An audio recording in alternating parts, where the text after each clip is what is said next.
Bible గ్రంథంలో దేవుడు Abraham అనే ఒక వ్యక్తిని ఏర్పరచుకొని ఆయన ద్వారా కొన్ని విషయాలు మనకు తెలియజేస్తూ ఉంటాడు. ఆదికాండం 12వ అధ్యాయంలో మొదటి 2 వచనాలు మనం చదివితే దేవుడు అక్కడ అబ్రహాంతో అంటున్నాడు, నీవు లేచి నీ దేశం నుండి, నీ బంధువుల యుద్ధ నుండి, నీ తండ్రి ఇంటి నుండి బయలుదేరి నేను నీకు చూపించు దేశమునకు వెళ్ళుము. నేను గొప్ప జనంగా చేసి నేను ఆస్వాదించి నీ నామమును గొప్ప చేదను, నీవు ఆశీర్వాదంగా ఉందువు అన్నాడు.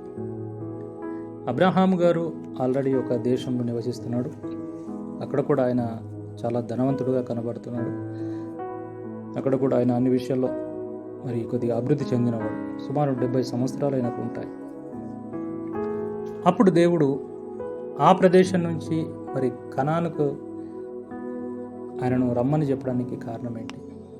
కనాను దేశంలో ఉంటున్న భూసారము, అక్కడ భూమి, అక్కడ ఇంకా ఏవైనా ఇంకా ఆశీర్వదించదగిన మరి విధానంలో ఏదైనా గొప్పగా ఏమైనా ఉంటుందా అంటే దేవుడు తెలియజేశాడు, నీవు అక్కడ ఆశీర్వదింపబడతావు, నువ్వు అక్కడ గొప్ప జనాంగంగా నువ్వు అక్కడ అభివృద్ధి చెందుతూ ఉంటున్నావు. మరి అది మెసొపొటేమియాలో ఆ ఊరు అనే ప్రాంతంలో లేదా అక్కడ అంటే మరి దేవుడు అక్కడ అంత బాగోలేదేమో, అక్కడ అంత వాతావరణం అది సరైనది కాదేమో అని మనం అనుకోవచ్చు. దేవుడు ఈ దేశానికి రమ్మనడానికి కారణం అంటే ఇక్కడ బాగుందేమో అని మనం అనుకుంటాం. కనాను ప్రాంతంలో కూడా కరువు వచ్చిన రోజులు ఉంటాయి. కనాను ప్రాంతంలో కూడా కరువు వచ్చిన మరి రోజులు కనబడుతూ ఉంటున్నాయి. మనం అబ్రహాం గారు కరువు వచ్చినప్పుడు ఐగుప్తుకి వెళ్ళాడట. రూతు గ్రంథంలో రూతు అమ్మ కూడా మోయాబు దేశంకి వెళ్ళింది, యెరూషలేం అంటే కనాను దేశాన్ని విడిచి. మరి దేవుడు ఈ ప్రత్యేకమైన మాటను ఎందుకు రాయించాడు? కనాను దేశాన్ని దేవుడు ఎందుకు కోరుకున్నాడు? కనాను అనే ప్రాంతము ఒక వ్యక్తికి సంబంధించిన ప్రాంతంగా కనబడుతుంది.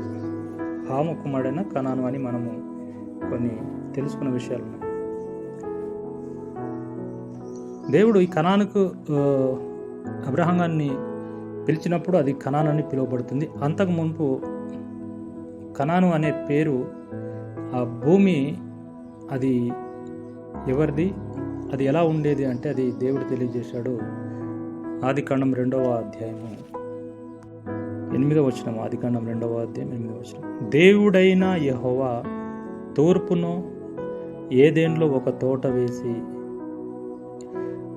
కనాను అనే పేరు కనాను ప్రాంతానికి ఒక వ్యక్తిని బట్టి అది పెట్టబడింది. కానీ అంతకు మునుపు అదేంటట ఏదెను. అందుకని దేవుడు అంటున్నాడు, దేవుడైన యెహోవా తూర్పున ఏదెన్లో ఒక తోట వేసి తాను నిర్మించిన నరుని దానిలో ఉంచెను.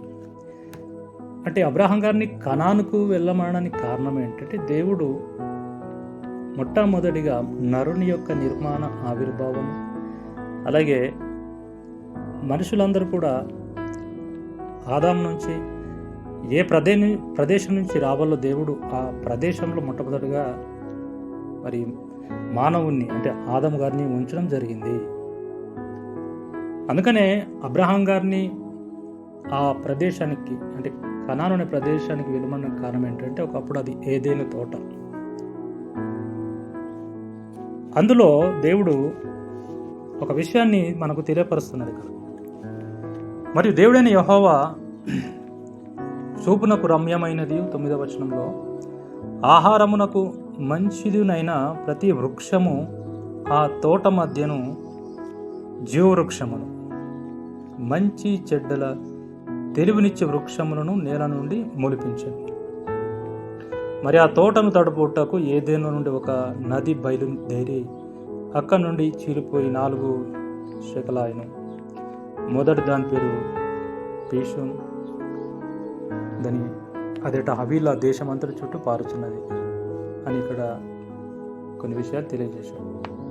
ఇక్కడ ప్రాముఖ్యంగా మనం ఆలోచించవలసిన విషయం ఏంటంటే కనాను అనే భూభాగము దేవుడు ఏర్పరచుకున్న ఒక స్థలంగా మనకు కనబడుతున్నప్పుడు, కనాను అనే పేరు లేనప్పుడు ఆ భూభాగం పేరు ఏంటంటే ఏదేను అని మనము తెలుసుకోవాల్సిన అవసరత ఉంది. ఇప్పుడు అక్కడ దేవుడైన యెహోవా చూపునకు రమ్యమైనది, ఆహారమునకు మంచిదేనైన ప్రతి వృక్షము అవన్నీ కూడా ఆ తోటలో ఉంచాడు. అయితే ఒక మాట అక్కడ రాయబడింది, ఆ తోట మధ్యను జీవవృక్షము. ఆ తోట మధ్యను జీవవృక్షము. తోట మధ్య దేవుడు మధ్య స్థలాన్ని కోరుకుంటున్నాడు.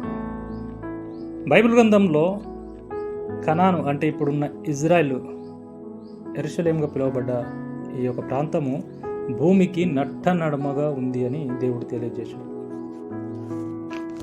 యెహెజ్కేలు గ్రంథము 5వ అధ్యాయము 5వ వచనం. యెహెజ్కేలు గ్రంథము 5వ అధ్యాయము 5వ వచనం. మరియు ప్రభువైన యెహోవా ఇలాగు సెలవిచ్చాడు, ఇది యెరూషలేమే కదా, అన్యజనుల మధ్య నేను దాన్ని ఉంచి తిని, దాని చుట్టూ రాజ్యములున్నవి. యెరూషలేమును దేవుడు ఎలాంటి మరి ప్రదేశంగా తెలియజేస్తున్నాడంటే అన్యజనుల మధ్య ఉన్నది, దాని చుట్టూ రాజ్యములు ఉన్నవి. యెహెజ్కేలు గ్రంథము 38వ అధ్యాయము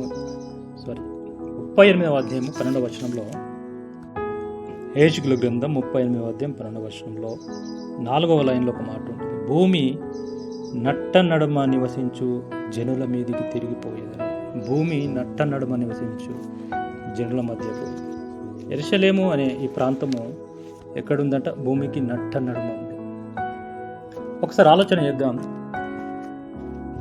దేవుడు అబ్రహాం గారిని ఎక్కడ ఆశీర్వదిస్తా అనుకుంటున్నాడట? ఎక్కడ గొప్ప జనంగా చేయాలని దేవుడు ఒక ఉద్దేశం అట. భూమికి నట్ట నడుమ ఆయనను ఆశీర్వదించాలి, అక్కడి నుంచి సమస్త జనులను ఆశీర్వదించాలని దేవుడి ఉద్దేశం.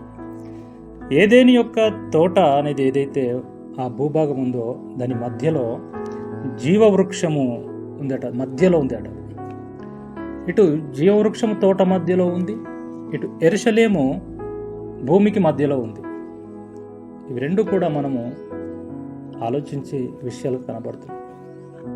ఇవి రెండు కూడా ఆలోచిస్తే ఇప్పుడు దేవుడు కోరుకున్న ప్రదేశం ఏదైతే ఈరోజు మనకు కనబడుతుందో యెరూషలేము, అది ఒక ప్రత్యేకమైన స్థలం. అది అక్కడి నుంచే మానవ జనులు, ఈ ప్రజలందరూ కూడా అక్కడి నుంచే ఈ భూమి మరి చుట్టూ ఈరోజు వ్యాపించి ఉన్నారు. అన్ని దేశాలుగా ఈరోజు మరి భూమి మీద ఆవిర్భావం అనేది జరిగింది. కనుక యెరూషలేములో ఏముందంటే తోట మధ్యన, ఆ రోజు ఏదైనా తోట మధ్యలో జీవవృక్షం ఉంటే యెరూషలేములో ఏముంది? దేవుని యొక్క సన్నిధి ఉంది. జీవవృక్షము అంటే అక్కడ యేసు క్రీస్తు అనేది మనం తెలుసుకోవాలి. అబ్రహాం గారిని దేవుడు ఆశీర్వదించి నీ ద్వారా సమస్త జనులను ఆశీర్వదించి సంతానం మూలంగా అంటాడు. ఆ సంతానము క్రీస్తే అంటాడు. ఏదైనా తోటలో జీవవృక్షము ఎలా అయితే మనిషికి అది ఎప్పుడు కూడా జీవింపజేసేది ఉందో, యేసుక్రీస్తు వారు కూడా యెరూషలేము మధ్యలో ఆయన మనందరి కొరకు పుట్టి మరణించి సమాధి చేయబడి తిరిగి లేచాడు అనే విషయం మనకు తెలుసు. యేసుక్రీస్తు అంటాడు, నేనే జీవమును అంటాడు. నేనే జీవమును.